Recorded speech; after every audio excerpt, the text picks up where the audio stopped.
Nós no domingo passado falámos acerca daquele jovem Eutico que se sentou no peitoril de uma janela e enquanto o apóstolo Paulo falava, como o seu discurso se prolongou noite adentro, ele adormeceu profundamente e caiu do terceiro andar.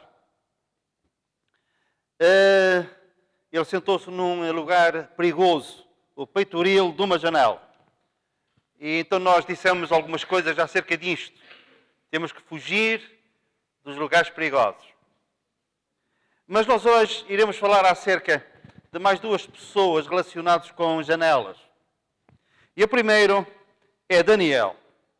E se nós tivéssemos a oportunidade para o entrevistar, ele já adiantado nos anos, homem idoso, se nós lhe perguntássemos uma breve história da sua vida e aquilo que eventualmente mais o tenha marcado, com certeza que ele iria fazer referência às janelas.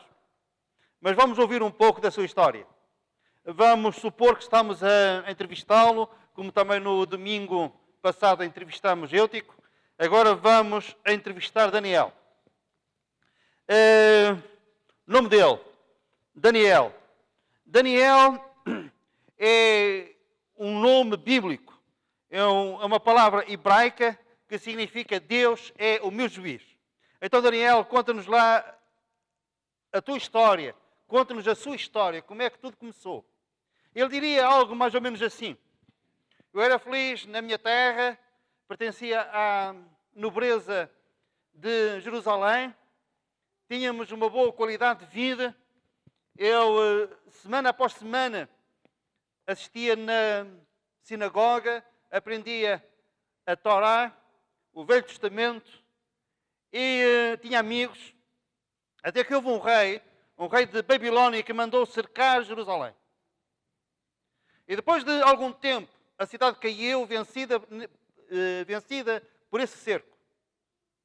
E eu e mais outras pessoas, nomeadamente mais 3 amigos que me eram muito próximos, nós fomos levados cativos para a Babilónia. Foi uma longa viagem. E se nós perguntássemos, mas porquê é que você foi escolhido para ir para a Babilónia? E porquê é que os seus 3 amigos também foram? O que é que vocês tinham em comum? Ele poderia responder algo assim. Nós fomos selecionados para irmos para a Babilónia porque uns tinham boa aparência, outros pertenciam, como eu, à classe nobre. E o rei queria levar para o seu palácio pessoas com potencial para serem alguma coisa no seu reino. E como é que foi a chegada à Babilónia? Ele disse, foi um impacto muito grande, diria ele. Um impacto muito grande. Outra língua, outra cultura. E quando nós chegamos ao palácio, uma das primeiras coisas que eles nos fizeram foi mudar o nosso nome. Eu chamava-me Daniel, que significa Deus é o meu juiz, e eles mudaram-me um nome para Beltesazar, que significa o Deus dos deuses de Babilónia, um Deus pagão. Mudaram-me um nome. Mas não foi somente a mim, também fizeram em relação aos meus 3 amigos. Ananias significa Deus foi gracioso comigo. Sabe que nome é que eles lhe deram? Sadraque. Deus é o autor do mal. Mudaram-lhe o nome desta forma. O outro amigo, Misael. Esse nome significa quem é como o nosso Deus. E eles mudaram-lhe o nome para Mesaque. Aquele que pertence à deusa Salac, uma deusa pagã. E finalmente, ao meu amigo Azarias, que significa Deus é quem me ajuda, mudaram-lhe o nome para Abednego, servo de Nego, outro deus pagão adorado em Babilónia. E como é que vocês reagiram a essa mudança de nome? E ele disse, nós tentamos resistir de uma forma subtil. Quando estávamos os 4 juntos, tratávamos-nos pelo nosso nome judaico. Não nos tratávamos pelo novo nome. Aos poucos e poucos nós fomos ganhando confiança com aquelas pessoas que lidavam connosco. E quando eles citavam o novo nome, nós respeitosamente, relembrávamos qual era o nosso nome verdadeiro. E assim, aos poucos e poucos, nós fomos resistindo a essa tentativa de mudar a nossa identidade.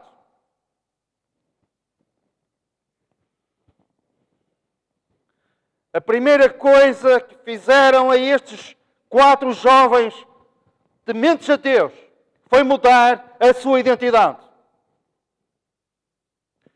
Uma das primeiras coisas que o diabo tenta fazer na nossa vida é mudar a nossa identidade. Em que sentido? Nós temos um nome. Em Antioquia, os crentes, os primeiros crentes foram tratados como sendo cristãos. E cristão passou a ser o nosso novo nome. Esse nome, houve uma tentativa desesperada para mudar esse nome. Para que não fosse possível as pessoas serem identificadas com esse nome, porque esse nome de cristão apontava para Cristo. Eram os seguidores de Cristo. E houve uma tentativa desesperada por parte das autoridades, pelas autoridades romanas, para que esse nome desaparecesse do vocabulário no seu reino. Mas nós resistimos. Nós sabemos que agora o nome está diluído. E se nós saíssemos lá fora com um pequeno questionário, por exemplo, quem é que disse isto? Eu sou o caminho, a verdade e a vida. Foi Jesus, foi Maomé, foi Buda. E se fizéssemos esta questão, se colocássemos esta questão, muitas das pessoas iriam dizer que foi Buda que disse isto. Outros diriam Maomé. Alguns se calhar arriscariam e diziam, foi Jesus que disse. Apesar de serem cristãos, não conhecem um único versículo da Bíblia. O nome existe, perdeu força, sem dúvida. Mas nós, pela graça de Deus, somos cristãos, seguimos a Cristo. Conhecemos a sua palavra, ouvimos a sua voz e conseguimos reconhecê-la. Porquê? Porque somos das suas ovelhas. E ele disse, as minhas ovelhas ouvem a minha voz e me seguem. E nós o seguimos porque somos cristãos, verdadeiros cristãos, discípulos do Senhor Jesus Cristo. Amém? Não mudarão a nossa identidade. Somos filhos de Deus, soldados de Cristo, atletas a percorrer a nossa carreira com paciência, lavradores que lançam à terra a semente da palavra, ceifeiros que também, quando é preciso colher, também sabemos colher. E temos colhido algumas almas para o reino de Deus, porque também somos ceifeiros. Poderão tentar mudar a nossa identidade, mas nós sabemos quem somos, qual é o nosso nome e qual a voz que nós seguimos. É a voz de Cristo, porque somos cristãos. Amém? Não mudarão a nossa identidade. Daniel, o que é que tentaram fazer a seguir? Nem queiram saber. Nós éramos jovens tementes a Deus, tínhamos a nossa cultura religiosa. Sabíamos o que era legítimo comer e beber. E eles tentaram-nos de outra forma, para nós comermos aquilo que eles comiam, coisas sacrificadas aos ídolos, aos deuses pagãos deles. Faziam banquetes e queriam que nós lá estivéssemos, comendo e bebendo, no fim, orgias, blasfémias, imoralidade. E aí nós corremos um risco. Nós falamos com o nosso tutor e dissemos, nós não nos queremos contaminar com a comida dos ídolos. Se nos é permitido,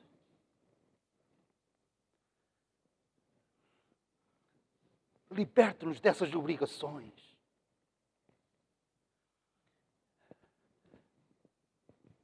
Nós sabemos que tantas e tantas vezes em Roma, para nós evitarmos problemas, dificuldades, provações, o que é que nós fazemos? Acomodamos-nos. E em Roma nós tentamos ser romanos. Mas eles estavam longe da sua terra, ninguém via. Ninguém lhes iria apontar o dedo, atirar pedras. Era tudo tão fácil se eles se tivessem acomodado. Mas eles disseram, nós vamos resistir à mudança de nome e vamos resistir à mudança dos nossos costumes, daquilo que prejudica a nossa fé, daquilo que colide com os nossos princípios, com os nossos valores.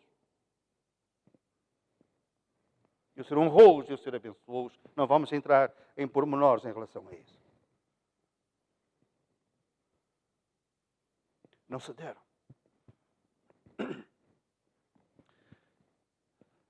Cada vez é mais difícil, eu sei. Nós resistirmos às influências do mundo, aos seus princípios e aos seus valores. Se o inimigo não consegue mudar-nos a nossa identidade, ele vai tentar mudar os nossos costumes. Infiltrar-se. Não somente na nossa vida, mas na própria igreja. Diluindo a mensagem de Deus, o Evangelho do nosso Senhor Jesus Cristo. Às vezes eu olho para trás e eu vejo onde alguns estiveram e onde estão agora. Mudaram os seus valores, mudaram os seus princípios, mudaram a sua mensagem.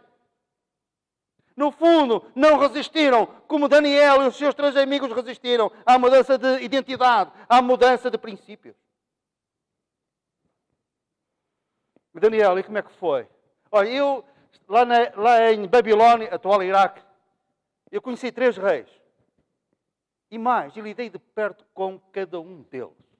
O primeiro, Nabucodonosor, foi aquele que sitiou Jerusalém e deu ordem para nós irmos para a Babilônia. E como é que foi o relacionamento com ele? Ele teve um sonho, ninguém conseguia interpretar o sonho, e então mandaram-me chamar. Já agora, qual foi o nome que eles usaram? Beltesazar. Deus dos deuses, o maior Deus de Babilônia. E você foi, obrigatoriamente, compareci perante o rei. E o Senhor permitiu que eu lhe revelasse o sonho. Depois, mais tarde, eu conheci outro rei, o filho dele. O filho dele, sim. Como é que se chamava o filho dele? Bem, eu depois conheci o filho dele. O filho dele chamava-se Belsazar. E como é que foi o relacionamento com o filho dele? Foi muito peculiar. Foi muito interessante. Um dia, depois da morte do pai, Nabucodonosor, eu fiquei um pouco à margem. Um dia, o filho dele, Belsazar, convidou as 1000 pessoas mais importantes daquele grande reino. Iam fazer uma grande festa que iria durar muito tempo, muitos dias. A certa altura, eles estavam num desses banquetes e começaram a dar louvores aos deuses pagãos de Babilônia. Comiam, bebiam, dançavam. E naquela euforia louca, a certa altura, o rei mandou trazer... Isso doeu a minha alma. Ele mandou trazer os copos, as taças, que eram usados no templo em Jerusalém, a casa de Deus. E começaram a pôr vinho nessas taças. E começaram a cantar louvores aos seus deuses. E a certa altura, aquela festança foi interrompida. Interrompida assim como? Como é que foi interrompida? Aquele palácio, a sala onde eles estavam, era uma sala enorme, tinha uma parede branca em frente ao rei. E a certa altura, há os dedos da mão de um homem que começam a escrever uma frase na parede. Não se via a mão, apenas os dedos que se iam movendo. E as letras iam aparecendo palavras. E o rei entrou em pânico. O terror estava espelhado no seu rosto. A Bíblia diz que os seus joelhos tremiam. E ele tremia, usando uma linguagem popular que nós conhecemos, ele tremia como varas verdes. E o que é que a frase dizia? Bem, a frase era uma frase que eles não conheciam. Alguém mandou chamar-me. Qual o nome? Eles depois chamaram-me já por Daniel. Trataram-me por Daniel. Afinal, ele tinha resistido à mudança de identidade. O filho do rei Nabucodonosor, as pessoas ali no palácio já o conheciam por Daniel, não pelo nome Beltesazar que Nabucodonosor lhe tinha dado. Ele tinha resistido e tinha ganho essa batalha, tinha alcançado essa vitória. Já lhe chamaram Daniel. Há um homem entendido. Deus fala com ele, revela-lhe os mistérios. Como é que ele se chama? Daniel. Não é Beltesazar. Ele chama-se Daniel. E então o rei pediu que o trouxessem à sua presença. E ele foi à presença do rei. E o que é que ele disse? A frase é traduzida: Deus viu o teu reino, tu foste pesado na balança e tu foste achado em falta. O teu reino vai ser retirado. Daniel, quando falou com estes reis, ele tinha sempre uma mensagem de juízo, de julgamento e de condenação. Mas ele tinha a coragem. Ele não se adaptava, ele não temia as consequências de ter uma mensagem que não era popular para esses reis. Ele dizia que eles iam perder o reino. Ele dizia que eles iriam ser julgados por Deus. E ele disse a este segundo rei que o reino lhe iria ser tirado. Ponto final. Acabou. E mesmo assim, ele tinha uma mensagem de Deus e não vendia a mensagem.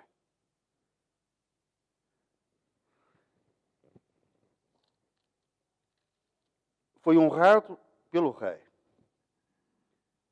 A frase é Men Tekel e Parzim. E a interpretação é Tekel. Men contou Deus o teu reino e deu cabo dele. Tekel, pesado foste na balança e achado em falta. E dividido foi o teu reino e dado aos medos e aos persas. E naquela noite, Belsazar foi assassinado e outro rei tomou o seu lugar. O rei Dario. O rei Dario. O rei Dario tratou Daniel pelo nome. E dividiu a sua província, melhor, o seu reino em 120 províncias. Cada um tinha um líder, um em cada província.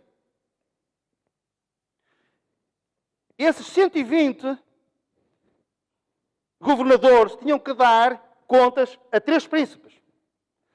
Um desses 3 príncipes era Daniel. E os 2 príncipes tinham que reconhecer a autoridade de Daniel. Por isso, Daniel era uma espécie de vice-rei no reino de Babilônia. Havia inveja em relação a ele. Queriam caluniá-lo, queriam pegar-lhe em alguma coisa, mas nós vemos que ele era fiel. Era fiel ao seu Deus, era fiel ao rei. Então, eles tentaram uma artimanha, uma armadilha. Foram ter com o rei. Daniel não estava presente. Disse, ok, nós tivemos uma ideia. Se no prazo de um mês, alguém no teu reino fizer uma oração a alguém, um pedido que não seja a ti, é digno de morte, lançado na cova dos leões, algo assim. E o rei achou bem aquilo, até porque aumentava a sua importância, a sua autoridade. Já agora, ó rei, isto que não fica apenas assim, vamos lavrar uma escritura irrevogável. E o rei coloca o seu selo nessa escritura. E agora entra a nossa passagem, Daniel capítulo 10. Melhor, Daniel capítulo 6, versículo 10. Assim sim. Daniel 6, 10.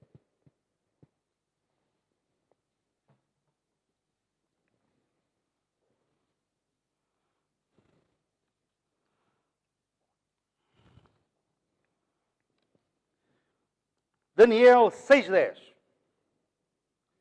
Daniel, pois quando soube que a Escritura estava assinada, a Escritura de que ninguém poderia fazer qualquer oração, qualquer petição, qualquer pedido, a não ser ao rei. Daniel, quando soube que a Escritura estava assinada, quem transgredisse seria lançado na cova dos leões, seria morto com uma morte violenta. Entrou em sua casa e em cima no seu quarto, onde havia janelas abertas do lado de Jerusalém, 3 vezes por dia se punha de joelhos e orava e dava graças diante do seu Deus, como costumava fazer. A lei era, Escritura assinada, ninguém pode orar, ninguém pode clamar, ninguém pode pedir nada a ninguém a não ser ao rei. Daniel ouviu isso e, como tinha por costume, faz a mesma coisa. Vai para o seu quarto, lá na parte de cima da casa, e de janelas abertas, teria sido tão fácil esconder-se. Poderia continuar a orar 3 vezes ao dia, mas bastava fechar as janelas, correr as cortinas e nada aconteceria a Daniel. Nada aconteceria.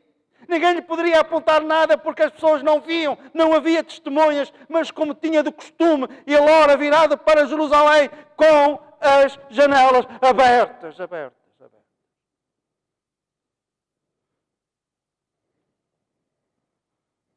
Não conseguiram mudar a sua identidade. Não conseguiram mudar o seu culto, a sua cultura religiosa. E não conseguiriam impedir que ele clamasse ao Deus que ele amava e que ele seguia. 3 vezes por dia ele orava naquele quarto com as janelas abertas. A Escritura foi assinada. Não fecha as janelas, não corre as cortinas e ajoelha-se, virado para Jerusalém, mãos ao alto, a clamar ao Senhor de Israel.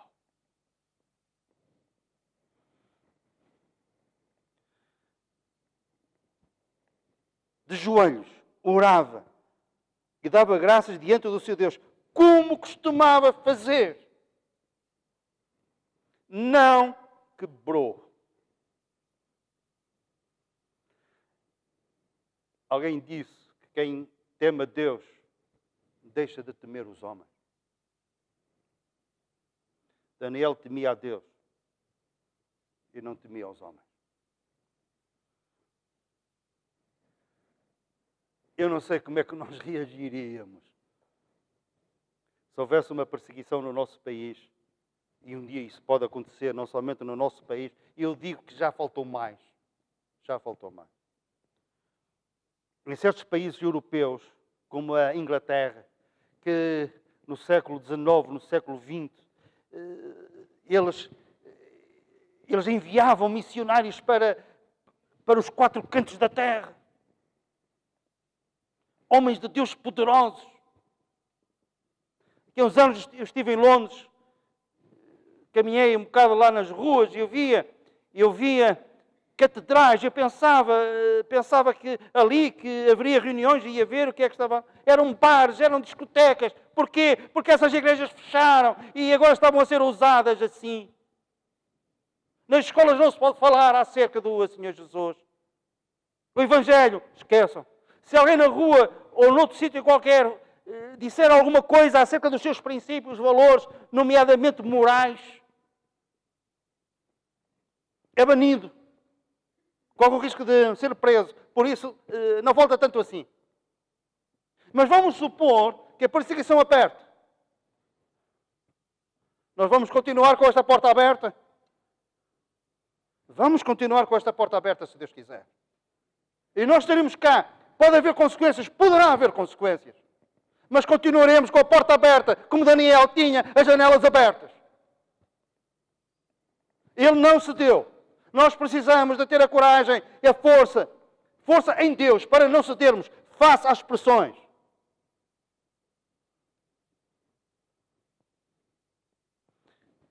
Seguir o caminho mais fácil é sedutor, sem dúvida. Jesus falou que muitas vezes a semente é lançada à terra, ela germina, até parece que é prometedora, vem um pouco de sol, ela murcha, ela seca. E depois Jesus explica. Isso é a figura daqueles que ouvem a palavra de Deus, ficam contentes. E podíamos contar tantas coisas ao longo destes 18 anos que nós estamos aqui no Centro Bíblico da Feira.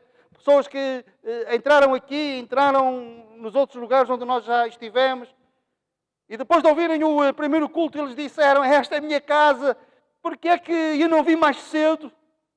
Só que depois nunca mais as vi. Porquê? Porque provavelmente em casa, os amigos, no local de trabalho, alguém disse alguma coisa, alguma crítica, e a semente que estava a germinar murchou. Por muito mais, Daniel poderia ter fechado as janelas. Era a vida dele. Mas ele manteve-se. Claro, é lógico. Ele está ali naquela janela, janelas abertas, os seus inimigos, adversários inimigos, apontam e dizem: está feito, apanhámo-lo. Foram ter com o rei: oh rei, anda cá, tu não disseste. Tu não disseste. Era o rei Dario já, era o rei Dario. Tu não disseste. O rei tentou salvar Daniel da cova dos leões. Mas ele foi lançado na cova dos leões. Leões famintos. O rei naquela noite não conseguiu dormir. Levantou-se mais cedo do que aquilo que era costume. Aproxima-se desse lugar e por outras palavras ele diz: Daniel, chama por ele, servo do Deus vivo. E ele não lhe chama Beltesazar, ele chama-lhe Daniel, porque, repito, ele tinha vencido a luta que tinham travado contra ele para que ele perdesse a sua identidade. Agora este rei chama-lhe de Daniel. Meu Deus é juiz, significa o nome. Daniel, com voz triste, devido à pouca fé, disse o rei a Daniel: Daniel, servo do Deus vivo, dar-se-á o caso que o teu Deus, a quem tu continuamente serves, tenha podido livrar-te dos leões. Dar-se-á o caso. Então Daniel falou ao rei: ó rei, vive eternamente. O meu Deus enviou o seu anjo, uma cristofania, o Senhor Jesus, antes dele ter encarnado, e fechou a boca aos leões para que não me fizessem dano algum. O Senhor enviou o seu anjo.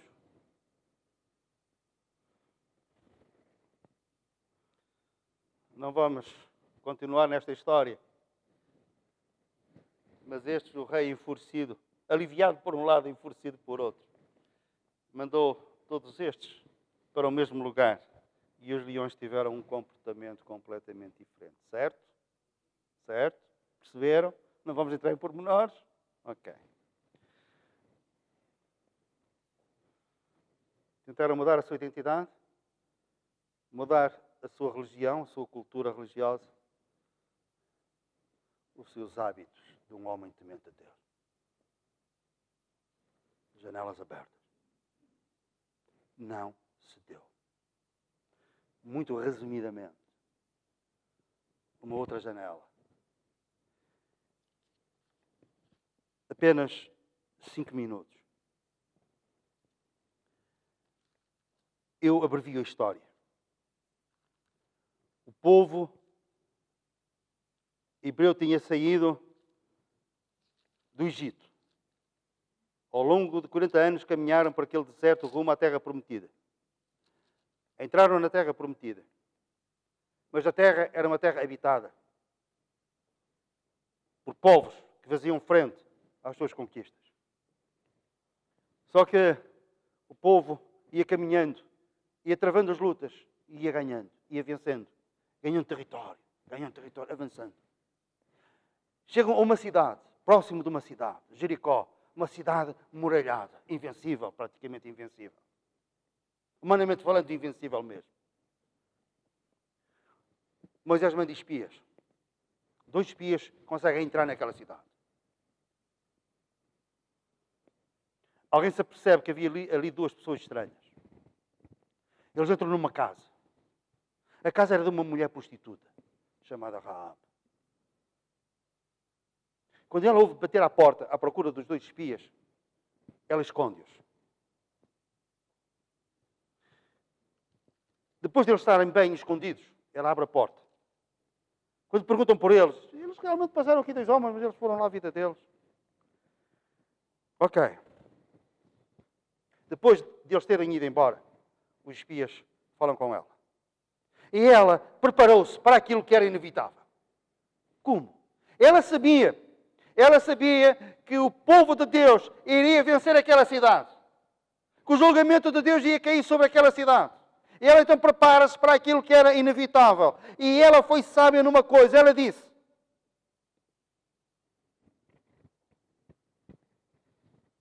temos ouvido que o Senhor secou as águas do Mar Vermelho para vocês passarem. Quando saías do Egito, e também o que fizeste aos 2 reis dos amorreus, vocês já passaram por reinos que eram reinos fortes, vigorosos, guerreiros, e vocês venceram. Quando nós ouvimos isto, nós pensamos, nós não temos nenhuma possibilidade de resistir ao vosso povo. Nós estamos cheios de medo. Alguns já desmaiam de medo. Vocês chegaram até aqui e vocês irão continuar e vão destruir a nossa cidade. Eu vou pedir-vos uma coisa. Preparou-se para aquilo que era inevitável.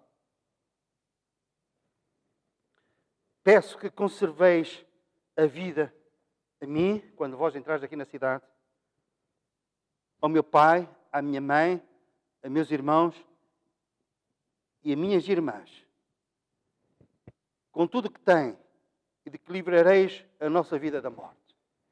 Um pedido. Os 2 espias responderam assim. Josué, capítulo 2, versículo 17. Samuel?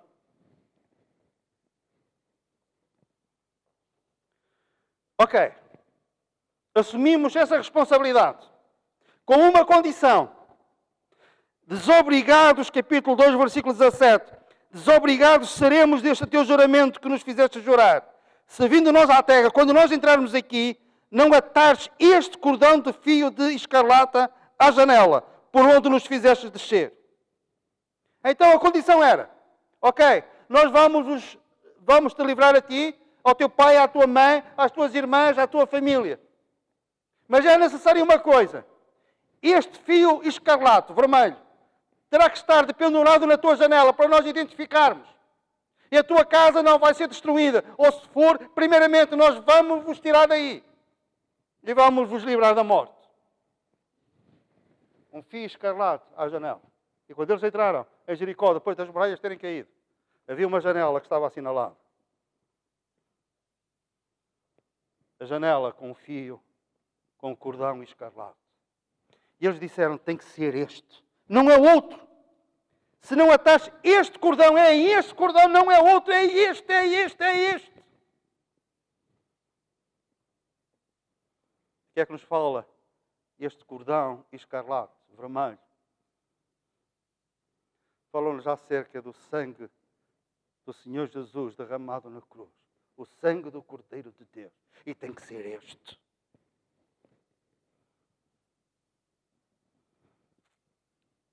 Quando o povo hebreu, para sair do Egito, o Senhor manda aquelas pragas todas sobre o Egito. A última praga, morte dos primogênitos. O anjo da morte iria entrar em cada casa que não tivesse uma coisa. Nos umbrais da porta, era aspergido o sangue do Cordeiro. E as casas que tinham o sangue do Cordeiro aspergido, o anjo da morte olhava, via o sangue e seguia. Não entrava naquela casa, não havia morte na casa. E eles dizem, a casa onde estiver este cordão vermelho, nós vamos salvar todas as pessoas que estiverem dentro dessa casa. Mas tem que ser este cordão, é este.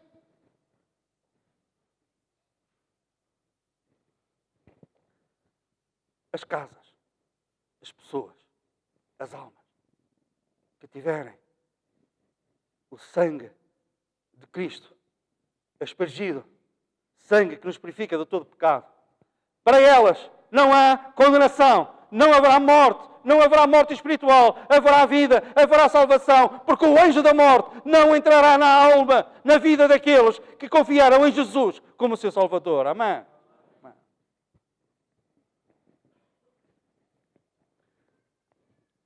E para este sangue não há substituto possível. Tem que ser este. O sangue como de um cordeiro imaculado e incontaminado. Não pode ser outro. Os homens inventam outras soluções, apontam outros caminhos. Não dá.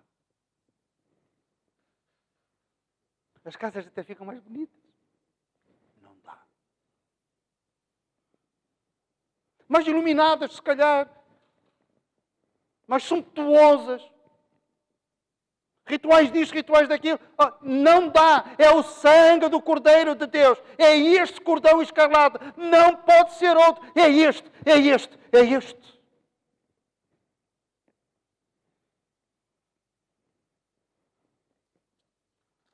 Em Jericó houve uma família que foi salva. Pessoas que não foram mortas. Estavam numa casa. Identificada na sua janela com um cordão escarlate. Um cordão vermelho. Hoje não há condenação para aqueles cujas almas foram aspergidas pelo sangue do Cordeiro de Deus. Este sangue, este, não outro. Eutico sentou-se no peitoril de uma janela, local de perigo, fujamos. Daniel, coragem, janelas abertas, viradas para Jerusalém. Aconteça o que acontecer, as consequências são com Deus. Cabe-me a mim assumir o compromisso que tenho. Raab, a prostituta, preparou-se para aquilo que era inevitável. O julgamento de Deus para aquela cidade. Protegeu-se a ela, à sua família. Queriam o Senhor Jesus e serás salvo tu e a tua casa. Família. Foram recolhidos na casa que a janela tinha um cordão escarlate, vermelho. Como o sangue escarlate do Senhor Jesus.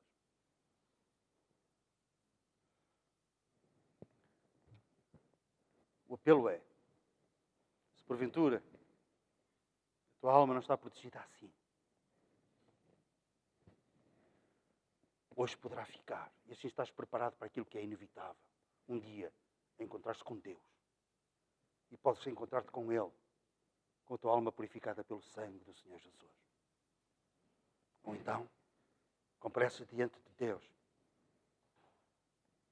com coisas boas, com coisas menos boas, quiçá com coisas más. Mas uma coisa sabemos, com os teus pecados. E não estás preparado para o inevitável, para o julgamento de Deus. A nossa pregação, a nossa oração, o nosso apelo é para que hoje mesmo tu possas decidir por Jesus. E que digas, Senhor, que o sangue derramado na cruz passa agora pela minha alma e me purifica de todo o pecado. E se algum dia o inimigo tentar se agradar ao teu ouvido, dizendo que não sabes o que é que vai acontecer, que estás perdido nos teus pecados, que a condenação te espera, tu dizes, não é verdade. Porque como Raab tinha o cordão e escarlata dependurado na sua janela, eu na minha alma tenho o sangue de Cristo que me purifica de todo o pecado. Amém? Vou acabar com uma coisa que eu li há muitos anos e me lembrei agora. Lutero, o pai da Reforma, um dia estava no seu quarto e estava a ler a palavra de Deus.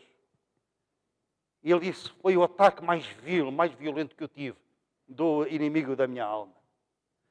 Ele martelou a minha mente, dizendo que eu não valia nada, que eu estava perdido, que a mensagem que não dava. Ele arrasou-me. Eu cheguei a certa altura que eu não podia mais. Era um ataque sobre o outro, um ataque sobre o outro, eram as dúvidas. Eram as contradições, eram as acusações. E eu desesperado, sabem o que é que ele fez? tinha um tinteiro na sua secretária, ele pega nesse tinteiro que tinha tinta, manda contra a parede, a tinta espalha-se, ele diz, e agora, Satanás, escreve nessa parede, o sangue de Cristo me purifica de todo o pecado. Amém. Agora escreve. Ele disse, o ataque cessou, o ataque parou. A bonança instalou-se naquele lugar e no meu coração. O sangue de Cristo é o nosso cordão escarlate que nos protege do juízo de Deus.